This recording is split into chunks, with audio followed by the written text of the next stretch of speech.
የአዲሱን ታርጋ ዋጋ በተመለከተ አዲስ መረጃ ይፋ ተደርጓል። የአዲሱ ታርጋ ዋጋ የመኪናዎችን አይነት መሰረት አድርጎ ክፍያው የሚፈጸም መሆኑን መንግስት አስታውቋል። በሌላ በኩል ደግሞ ለነባርና ለአዳዲስ ደንበኞች አዲስ የመብራት ቆጣሪ ገጠማ ስራ በመከናወን ላይ እንደሚገኝ የደረሰ መረጃ ያመለክታል። በዚህ መሰረትም በአዲስ አበባ ከተማ ብቻ 10,000 የስማርት ቆጣሪዎችን መግጠሙን የኢትዮጵያ ኤሌክትሪክ አገልግሎት አስታውቋል። ሰላም ቤተሰቦቻችን፣ መረጃዎቹን የት ሀገርና የት ከተማ ሆናችሁ እየተከታተላችሁ እንደምትገኙ በሐሳብ መስጫው ላይ ጻፉልን። አሁን ዝርዝር መረጃዎቹን አንድ በአንድ ወደ እናንተ እናደርሳለን። እስከ መጨረሻው አብራችሁን ቆዩ።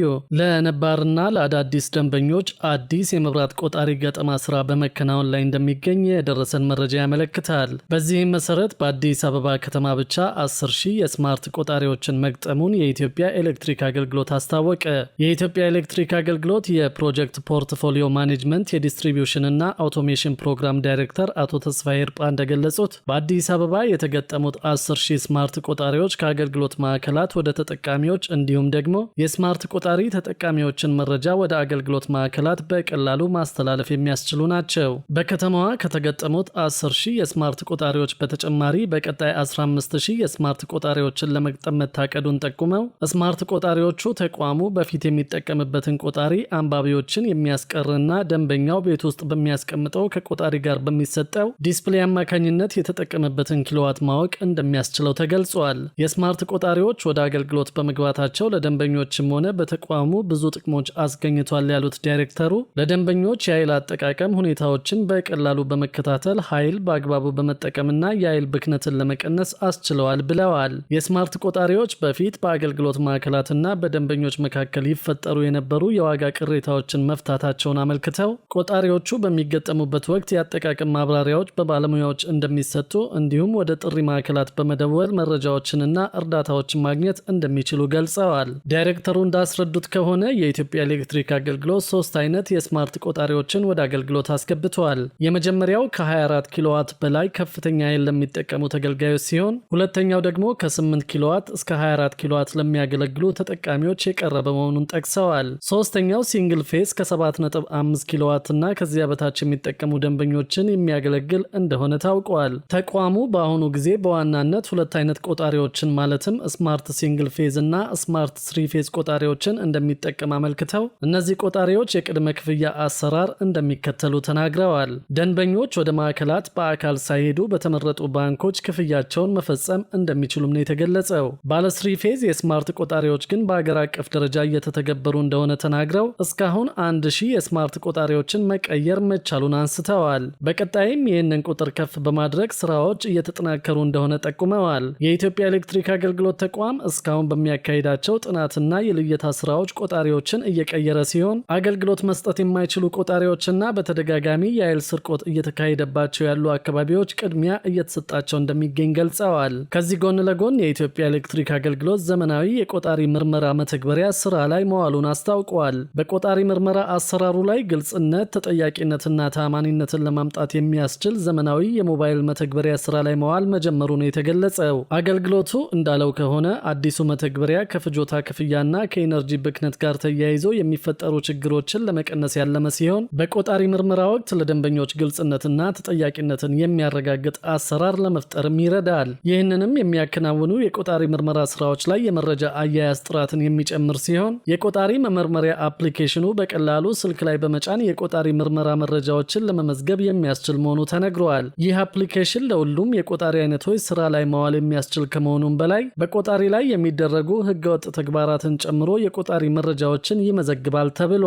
በተጨማሪም መረጃዎችን በዲጂታል መልክ ለመያዝ የምስል መረጃዎች በመያዝ ስራዎችን በቀላሉ ኦዲት ለማድረግ እንዲሁም ደግሞ ፈጣን የስራ ፍሰቶች እንዲኖር በማድረግና ወጪን የሚቀንስ በመሆኑ ዘርፈ ብዙ ጠቀሜታዎች አሉት ተብሏል። መረጃዎችን ከጂፒኤስ እና ከሰዓት ጋር በማገናኘት የሚመዘግብ በመሆኑ ስራ ከተጠናቀቀ በኋላ መረጃው ለውሳኔ ሰጪዎች አካል በድጋሚ ቢፈለግ በቀላሉ ማግኘት የሚያስችልና ኦዲት ለማድረግ ምቹ ሁኔታን ይፈጥራል ሲል አስታውቀዋል። በሌላ በኩል ደግሞ የአዲሱን ታርጋ ዋጋ በተመለከተ አዲስ መረጃ ይፋ ተደርጓል። የአዲሱ ታርጋ ዋጋ የተሽከርካሪዎችን አይነት መሰረት አድርጎ ክፍያው የሚፈጸም መሆኑን ነው መንግስት ያስታወቀው። በተያዘው በጀት ዓመት ሙሉ በሙሉ እንደሚቀየር የተነገረው አዲሱ የተሽከርካሪ የሰሌዳ ዋጋ መንግስት በፖሊሲው የሚያበረታታቸውንና የማያበረታታቸውን የተሽከርካሪ አይነቶች አይነቶች መሰረት በማድረግ ልዩነት እንደሚኖረው ተገልጿል። የትራንስፖርትና ሎጂስቲክስ ሚኒስቴር በስራ ላይ ያለውን የመኪናዎች መለያ ሰሌዳ በአዲስ የመተካት ስራ በሚመለከት እንዳስታወቀው ሰሌዳውን ለማግኘት የሚፈጸመው ክፍያ መንግስት በፖሊሲው ለማያበረታታቸው መኪና አይነቶች ዋጋው ከፍ እንደሚደረግ ተገልጿል።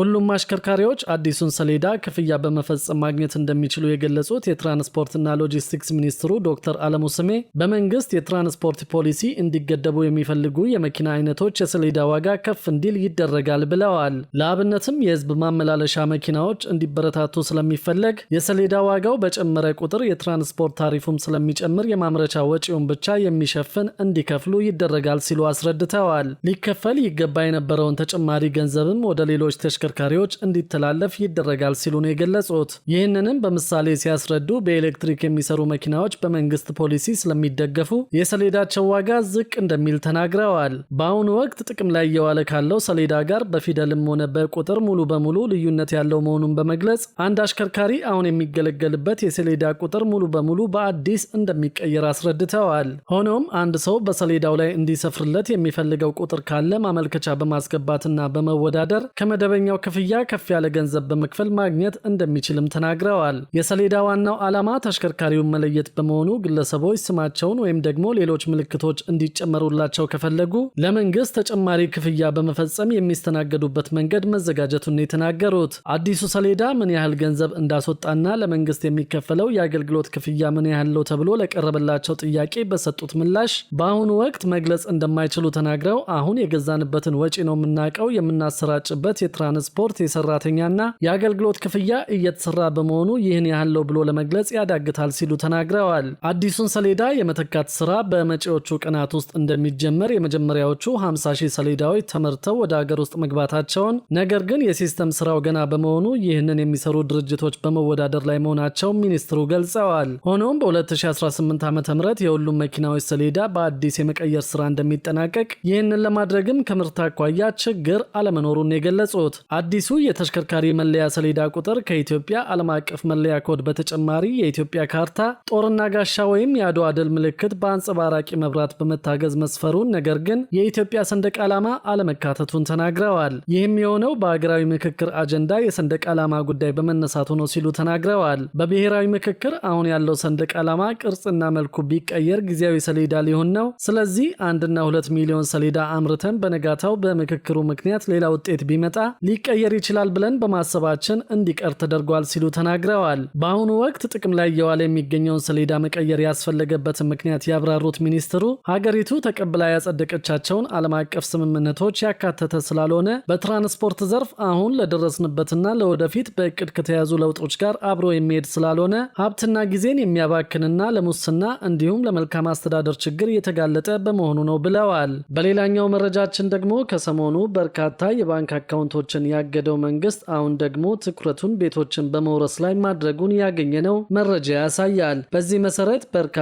የኮንዶሚኒየም ቤቶች የተወረሱ ሲሆን በቀጣይ ደግሞ መሬትና የንግድ ሱቆችንም እንደሚወረሱ ይፋ ተደርገዋል። በ2017 የበጀት ዓመት 1420 በህገ ወጥ መንገድ ተይዘው የነበሩ የጋራ መኖሪያ ቤቶች ለመንግስት ተመላሽ እንዲሆኑ መደረጉን የታወቀው በአዲስ አበባ ከተማ ባለፉት ወራት 1420 የሚሆኑ በህገ ወጥ አካላት ተይዘው የነበሩ የጋራ መኖሪያ ቤቶች ለመንግስት ተመላሽ እንዲሆኑ መደረጉን የከተማው ፍትህ ቢሮ ነው ያስታወቀው። የአዲስ አበባ ከተማ ፍትህ ቢሮ ምክትል ኃላፊ አቶ ተስፋዬ ደጀኔ እንዳሉት ከሆነ በከተማዋ አሁንም በህገ ወጥ መልኩ ተይዘው የሚገኙ መሬቶችን፣ የንግድ ቦታዎችንና የጋራ መኖሪያ ቤቶችን ለመንግስት ተመላሽ እንዲሆኑ ስራው ተጠናክሮ በመቀጠል ላይ ይገኛል። በ2017 ዓ.ም በህገ ወጥ መልኩ ተይዘው የነበሩ 262 የቀበሌ ቤቶች በፍርድ ቤት ክርክር ሲደረግባቸው ቆይተው በቅርቡ ለመንግስት ተመላሽ እንዲሆኑ መደረጉን አመላክተዋል። በተጨማሪም በህገ ወጥ መልኩ በወረራ የተያዙ 62 ሼዶችና 237